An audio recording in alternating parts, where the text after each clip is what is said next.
Bon dimanche! Quelle claque dans la face à la lecture de ce dimanche! Ce n'est pas évident le nombre de gens qui n'ont pas la capacité de comprendre. La première partie du texte porte sur le regard.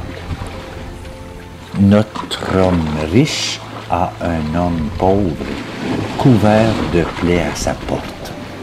Le riche vit tellement dans le luxe que même les restes de sa table servent à nourrir les chiens.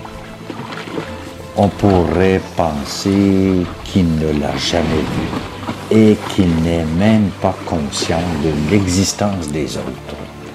Aveugle, eh oui, aveugle.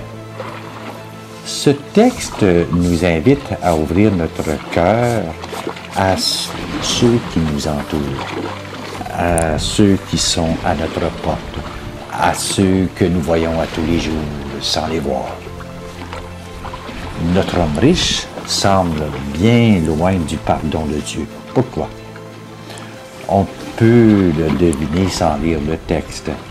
Il n'a pas changé face à Dieu après sa mort. Il ne regrette rien et il considère toujours les autres comme inférieurs à lui. Il est incapable de se remettre en question et d'accepter que les autres sont égaux à lui, dans la vie et même après sa vie terrestre. Le nom des pauvres est inscrit dans le cœur de Dieu. Le nom du riche a disparu. Ce qui nous est demandé, c'est de ne pas attendre après la mort pour changer les choses, mais d'établir le royaume de justice et de paix dès ici-bas, maintenant et aujourd'hui. Sinon, nos noms ne seront inconnus de Dieu.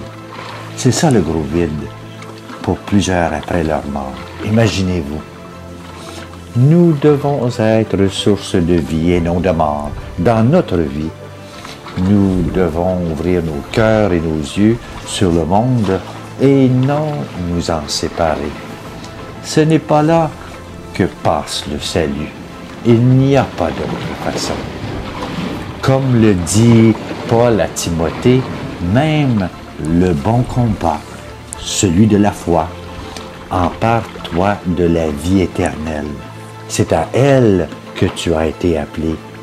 C'est pour elle que tu as prononcé ta belle profession de foi devant de nombreux témoins. Voilà.